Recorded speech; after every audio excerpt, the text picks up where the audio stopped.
ആകാശവാണി.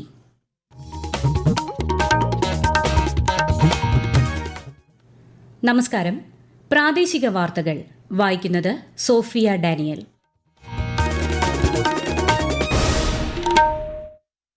പ്രധാന വാർത്തകൾ. ജമ്മുകശ്മീരിൽ നിയമസഭാ തെരഞ്ഞെടുപ്പിന്റെ രണ്ടാംഘട്ട വോട്ടെടുപ്പ് പുരോഗമിക്കുന്നു. 11 മണിവരെ 24% പോളിംഗ്. സംസ്ഥാന കായിക വകുപ്പിന്റെ ഒരു സ്കൂൾ ഒരു ഗെയിം പദ്ധതിക്ക് ഇന്ന് തിരുവനന്തപുരത്ത് തുടക്കം. കോഴിക്കോട് ജില്ലയിൽ മഞ്ഞപ്പിത്തം വ്യാപകമായി പടരുന്ന സാഹചര്യത്തിൽ പ്രതിരോധ നടപടികൾ ശക്തമാക്കി ആരോഗ്യവകുപ്പ്. ഭിന്നശേഷി സ്വയം സഹായ സംഘങ്ങൾക്ക് മൈക്രോ പ്രോജക്ടുകൾ ആരംഭിക്കാൻ ധനസഹായം ലഭ്യമാക്കുമെന്ന് മന്ത്രി ആർ ബിന്ദു. ഭൂട്ടാനിൽ നടക്കുന്ന സാഫ് അണ്ടർ 17 ഫുട്ബോൾ ചാമ്പ്യൻഷിപ്പിൽ മാൽദീവ്സിനെ പരാജയപ്പെടുത്തി ഇന്ത്യ സെമിയിൽ. ISL ഫുട്ബോളിൽ ഇന്ന് പഞ്ചാബ് FC ഹൈദരാബാദിനെ നേരിടും. വാർത്തകൾ വിശദമായി. പ്രധാനമന്ത്രി നരേന്ദ്രമോദിയുടെ US സന്ദർശനം പ്രശംസനീയമാണെന്ന് കേന്ദ്രമന്ത്രിമാരും NDA നേതാക്കളും. ആഗോളതലത്തിൽ പ്രധാനമന്ത്രിക്ക് ലഭിച്ച സ്വീകാര്യതയുടെ തെളിവാണ് ക്വാഡ് നേതൃതല ഉച്ചകോടിയിലും ഐക്യരാഷ്ട്ര പൊതുസഭയുടെ ഉച്ചകോടിയിലും അദ്ദേഹത്തിന് ലഭിച്ച ആദരവെന്ന് കേന്ദ്ര ആഭ്യന്തരമന്ത്രി അമിത്ഷാ അഭിപ്രായപ്പെട്ടു. ജമ്മുകശ്മീരിൽ നിയമസഭാ തെരഞ്ഞെടുപ്പിന്റെ രണ്ടാംഘട്ട വോട്ടെടുപ്പ് പുരോഗമിക്കുന്നു. 11 മണിവരെയുള്ള കണക്കനുസരിച്ച് 24% പോളിംഗ് രേഖപ്പെടുത്തി. 6 ജില്ലകളിലെ 26 മണ്ഡലങ്ങളിലാണ് രണ്ടാംഘട്ടത്തിൽ വോട്ടെടുപ്പ് നടക്കുന്നത്. ആകെ 239 സ്ഥാനാർത്ഥികളാണ് മത്സരരംഗത്തുള്ളത്. 3502 പോളിംഗ് സ്റ്റേഷനുകളിലായി 25.78 ലക്ഷം വോട്ടർമാർ സമ്മതിദാന അവകാശം വിനിയോഗിക്കും. സുഗമമായ തിരഞ്ഞെടുപ്പ് ഉറപ്പാക്കുന്നതിന് വെബ്കാസ്റ്റിംഗ് സംവിധാനവും കർശന സുരക്ഷയും ഏർപ്പെടുത്തിയിട്ടുണ്ട്. വൈകുന്നേരം 6 മണിവരെയാണ് വോട്ടെടുപ്പ്. സംസ്ഥാന കായിക വകുപ്പിന്റെ ഒരു സ്കൂൾ ഒരു ഗെയിം പദ്ധതിക്ക് ഇന്ന് തിരുവനന്തപുരം തൈക്കാട് ഗവൺമെന്റ് മോഡൽ HSSൽ തുടക്കമാകും. പദ്ധതിയുടെ ഭാഗമായി സ്പോർട്സ് ബിസിനസ് രംഗത്തെ പ്രമുഖരായ ഡെക്കത്തലനുമായി സഹകരിച്ചുള്ള സ്പോർട്സ് കിറ്റ് വിതരണ ഉദ്ഘാടനം കായിക വകുപ്പ് മന്ത്രി വി അബ്ദുറഹ്മാൻ നിർവഹിക്കും. ചടങ്ങിൽ മന്ത്രി വി ശിവൻകുട്ടി അധ്യക്ഷത വഹിക്കും. ജനുവരിയിൽ നടന്ന കായിക ഉച്ചകോടിയിൽ ഡെക്കത്തലനുമായി ഉണ്ടാക്കിയ ധാരണപ്രകാരമാണ് സ്പോർട്സ് കിറ്റ് വിതരണം. കോഴിക്കോട് ജില്ലയിലെ ചങ്ങരോത്ത് മഞ്ഞപ്പിത്തം വ്യാപകമായി പടരുന്ന സാഹചര്യത്തിൽ പ്രതിരോധ നടപടികൾ ശക്തമാക്കിയിരിക്കുകയാണ് ആരോഗ്യവകുപ്പ്.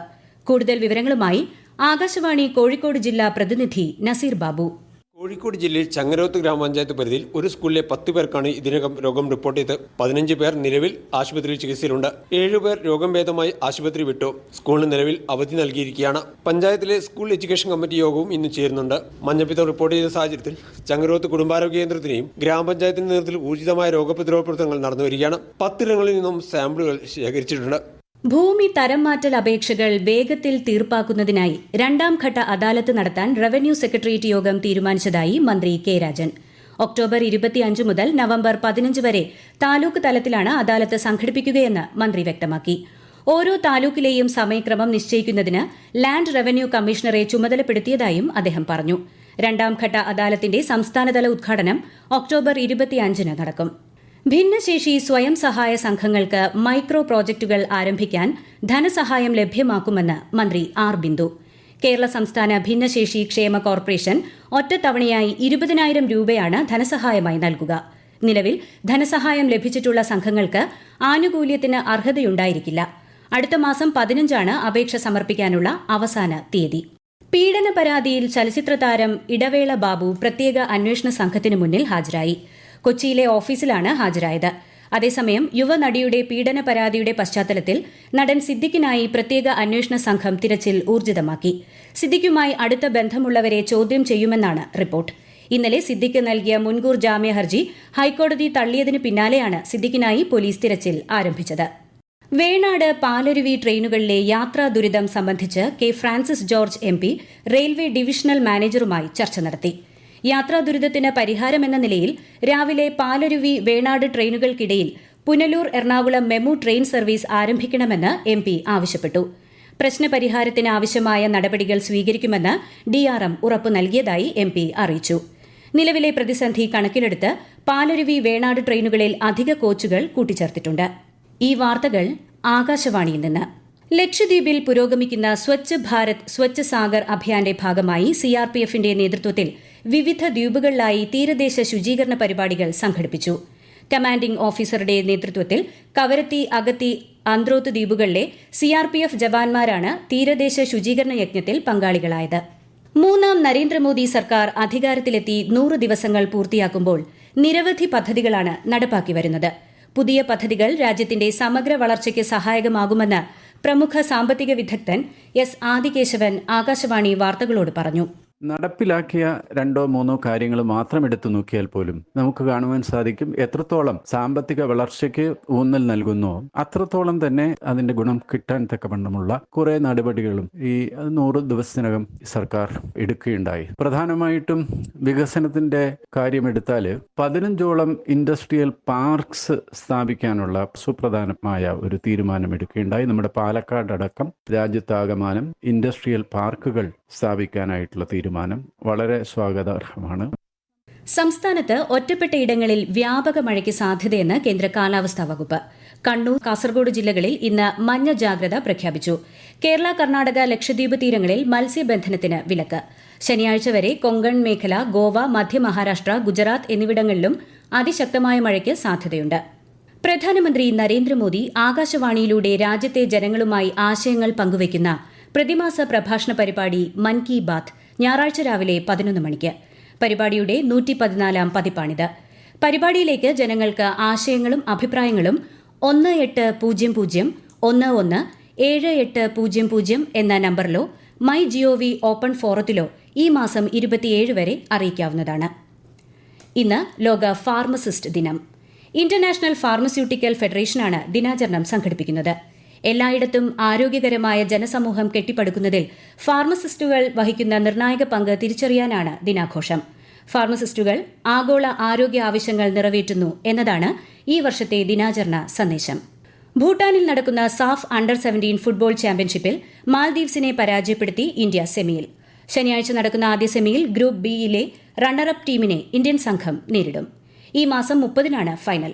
കഴിഞ്ഞ 5 തവണയും ഇന്ത്യയാണ് സാഫ് അണ്ടർ-17 ചാമ്പ്യന്മാർ. ISL ഫുട്ബോളിൽ ഇന്ന് പഞ്ചാബ് FC ഹൈദരാബാദിനെ നേരിടും. ഡൽഹിയിലെ ജവഹർലാൽ നെഹ്റു സ്റ്റേഡിയത്തിൽ വൈകിട്ട് 7:30-നാണ് മത്സരം. സൂപ്പർ ലീഗ് കേരള ഫുട്ബോളിൽ ഇന്ന് മലപ്പുറം FC കണ്ണൂർ വാരിയേഴ്സിനെ നേരിടും. രാത്രി 7:30-ക്ക് മഞ്ചേരി പയ്യനാട് സ്റ്റേഡിയത്തിലാണ് മത്സരം. പ്രധാനമന്ത്രി നരേന്ദ്രമോദിയുടെ നേതൃത്വത്തിലുള്ള കേന്ദ്ര സർക്കാരിന്റെ സുപ്രധാന സംരംഭമായ മേക്ക് ഇൻ ഇന്ത്യയുടെ 10ാം വാർഷികം ഇന്ന്. രാജ്യത്തിന്റെ സാമ്പത്തിക വളർച്ചയെ ശക്തിപ്പെടുത്തുകയും ഉൽപാദന രംഗത്ത് വിപ്ലവം സൃഷ്ടിക്കുകയും ചെയ്ത നിരവധി പ്രവർത്തനങ്ങളാണ് രാജ്യത്ത് ഈ കാലയളവിൽ നടന്നത്. നിക്ഷേപം സുഗമമാക്കുക, ലോകോത്തര അടിസ്ഥാന സൌകര്യങ്ങൾ ഉറപ്പാക്കുക, രൂപകൽപ്പന, നൂതനാശയങ്ങൾ എന്നിവയുടെ കേന്ദ്രമാക്കുക തുടങ്ങിയ ലക്ഷ്യങ്ങളോടെ 2014 സെപ്റ്റംബർ 25-നാണ് മേക്ക് ഇൻ ഇന്ത്യ സംരംഭത്തിന് തുടക്കം കുറിച്ചത്. രാജ്യത്തെ ഓഹരി വിപണികൾ നഷ്ടത്തിൽ വ്യാപാരം തുടരുന്നു. ദേശീയ ഓഹരി സൂചിക നിഫ്റ്റി 50 പോയിന്റ് താഴ്ന്ന് 25,887-ലും ബോംബെ ഓഹരി സൂചിക സെൻസെക്സ് 100 പോയിന്റ് നഷ്ടത്തോടെ 84,805-ലും വ്യാപാരം തുടരുന്നു. സ്വർണ്ണവിലയിൽ വർധന. ഗ്രാമിന് 60 രൂപ വർദ്ധിച്ച് 7,060 രൂപയും പവന് 480 രൂപ വർദ്ധിച്ച് 56,480 രൂപയുമാണ് ഇന്നത്തെ വില. നെടുമ്പാശ്ശേരി വിമാനത്താവളത്തിൽ 2 വലിയ പദ്ധതികൾ മുഖ്യമന്ത്രി പിണറായി വിജയൻ നാളെ ഓൺലൈനായി ഉദ്ഘാടനം ചെയ്യും. വിമാനത്താവള ഓപ്പറേഷണൽ മേഖലയുടെ സുരക്ഷയ്ക്കായി ഒരുക്കിയ അത്യാധുനിക ഇലക്ട്രോണിക് കവചവും പുതുക്കിയ ലോഞ്ചുമാണ് ഉദ്ഘാടനം ചെയ്യുന്നത്. എറണാകുളം സിവിൽ സ്റ്റേഷനിൽ ജോലി വാഗ്ദാനം ചെയ്ത് തട്ടിപ്പ് നടക്കുന്നത് സംബന്ധിച്ച് ജനങ്ങൾ ജാഗ്രത പാലിക്കണമെന്ന് ജില്ലാ കളക്ടർ അറിയിച്ചു. ഇത്തരത്തിൽ ജോലി വാഗ്ദാനം ചെയ്ത് പണം തട്ടിയ ഒരാളെ പിടികൂടിയ സാഹചര്യത്തിലാണ് കളക്ടറുടെ നിർദ്ദേശം. പ്രധാന വാർത്തകൾ വീണ്ടും. ജമ്മുകശ്മീരിൽ നിയമസഭാ തെരഞ്ഞെടുപ്പിന്റെ 2ാം ഘട്ട വോട്ടെടുപ്പ് പുരോഗമിക്കുന്നു.